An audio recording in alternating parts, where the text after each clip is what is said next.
This week, it's going back to improvement, the fundamentals, the fine details, getting back to our Neyland focus. I didn't think we had 60 minutes of collective focus, and I'm talking about collective focus as an entire football team, all 11 on the field at one time. You know, we talk about 1 out of 11, 1/11th, and that's direct correlation to doing your job. Getting back to our discipline, we had some penalties that aren't us. We had too many lying eyes, too many eye violations. I thought we lacked discipline in our eyes. We stared at the quarterback way too much, so we must do a much better job with that. Just our overall habits, our style of play, our execution. This is a big, big week for us and moving forward. North Texas comes in. Mike Canales is a great friend of mine. I've known Mike for a very, very long period of time, have admired him as a play caller, as a quarterback coach, as an offensive coordinator, and he's done a great job in a difficult situation. And you can see their offense now starting to take on his personality. The quarterback, DeMarcus Smith, is an individual who can make plays with his legs. He can throw the football. I think they're gaining confidence offensively. Defensively, very good team speed, but really this is about every individual in our football program taking accountability for their self-determination this week and getting better as a football team and a football program. It starts with us as a coaching staff. It starts with everyone. Like I told you Saturday evening, it was a very, very good win for us. It's very, very difficult to win, and it was a great game and moving forward for us. So I'll answer any questions you may have. Start with Jimmy and then John Rice and Steve McGargy. But you mentioned after the game that Bouch was banged up. What's his status at this point, and will you have to limit him maybe a little bit in practice? He was banged up a little bit, but gutted through it, but nothing that he hasn't been doing all year. He'll be fine for the game. He'll practice today, but you know, Josh Dobbs is a very tough-minded individual. You know, you guys had asked some of the things, and rightfully so, with the run game and the consistency, and we were behind the sticks way too much. You know, they move the front a lot, and it's a game of inches. It may just be 3 inches of where your hand placement is, or, you know, we call it crossing the T, getting our head across the bow of the body. You know, it may be sometimes Josh keeping the ball on his read. So that's where it gets back to that 1 out of 11, that 1/11th of everyone executing and doing their jobs. John, then Steve, then Seth. 2 questions, sort of following up to Jimmy's there, Coach. How important then is it that you once again try to get Quentin some meaningful snaps, and maybe within the time frame that allows him to operate the full offense? Well, we would like to. You know, that's our plan, but that's our plan every week. And you know, this game is a very, very big game for us because it's the next game, and that's not coach speak. It's hard to win in college football. You know, I'm listening to College Game Day, and there was one football game in particular where a team had a 0% chance of winning, and Kirk Herbstreit called it. He said that team will win, or it'll be a close game because they have 0% chance winning. Now's your opportunity to pick this team, and they wouldn't pick it, and that team won. And that's what makes college football. It's a week-to-week season, and we have to get ready to play our best game, but Quentin continues to grow and develop and mature. Obviously, you learn through game live repetitions and your repetitions in practice, and you know, we would like for him to gain some of those repetitions, but we'll see how the game goes. But we do have faith and we do have confidence in him because we see the progress. And then, not trying to get you to look past North Texas, but the Missouri game would be the first home game for Missouri since all the protests and everything going on out there. Have you or anyone from UT had any discussions with Missouri or SEC officials?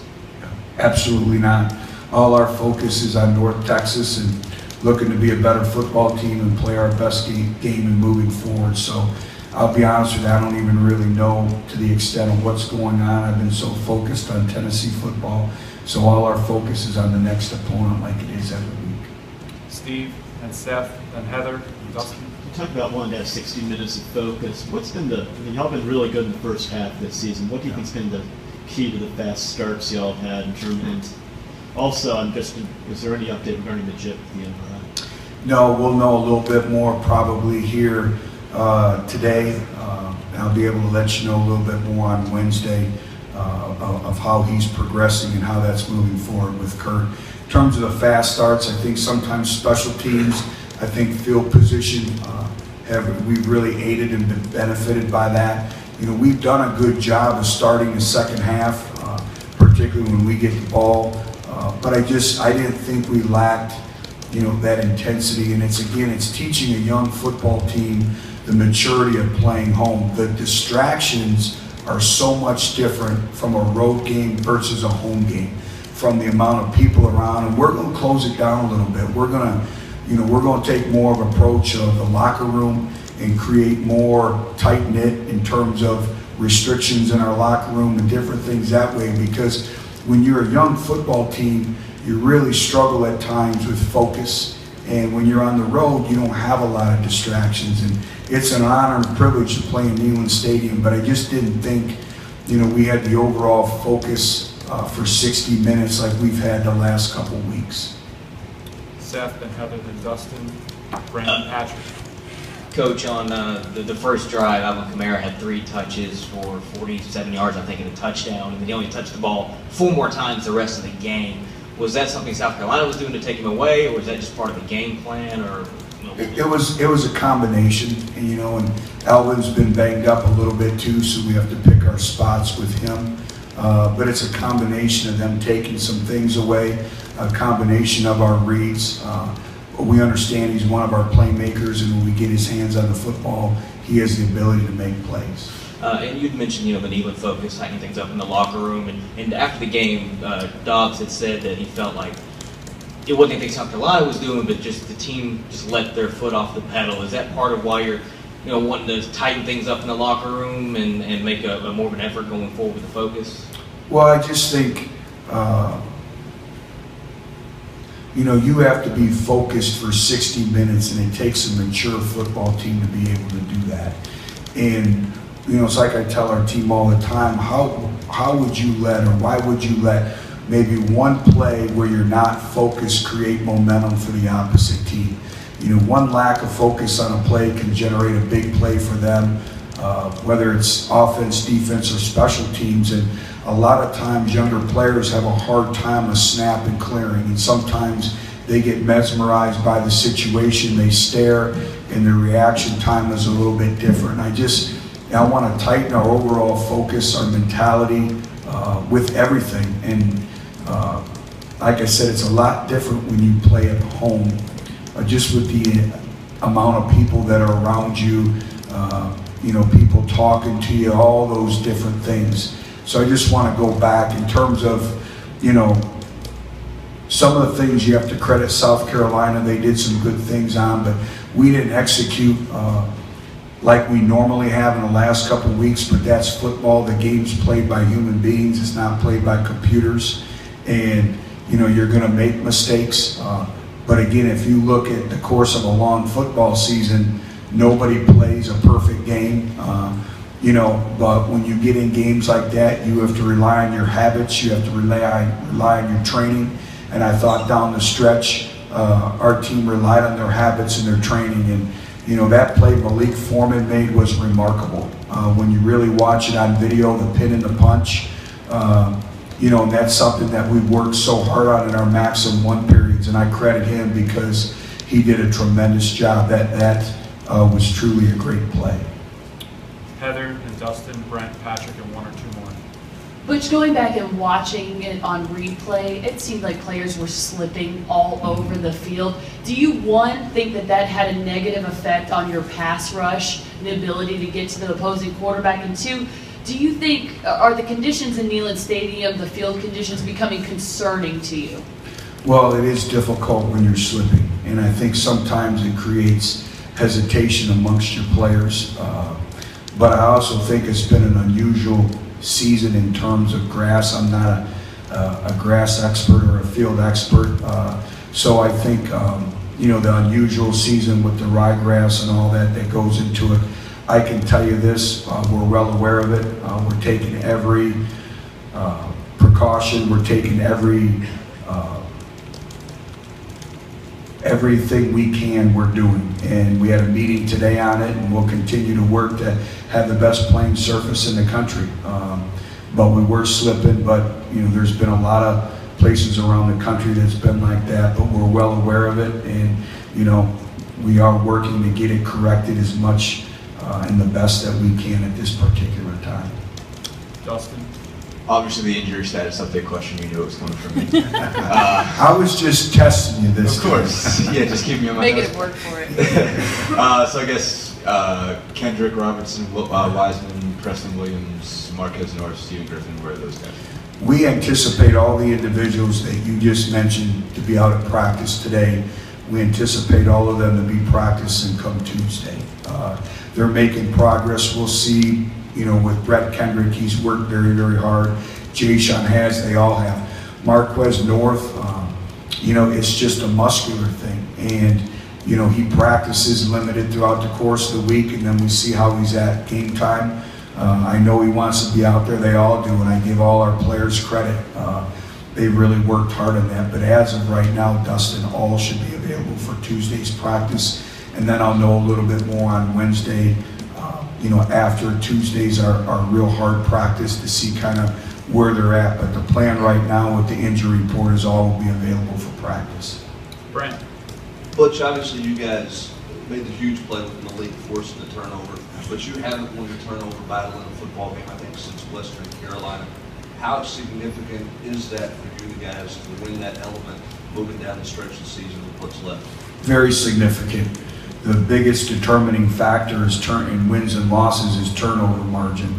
And we need to start taking the ball away much more on defense. And, we call it ball disruptions. And again, it's not so much just create turnovers, it's tip footballs. We still haven't had, I believe we had one, which is good to see, but we need more tip footballs.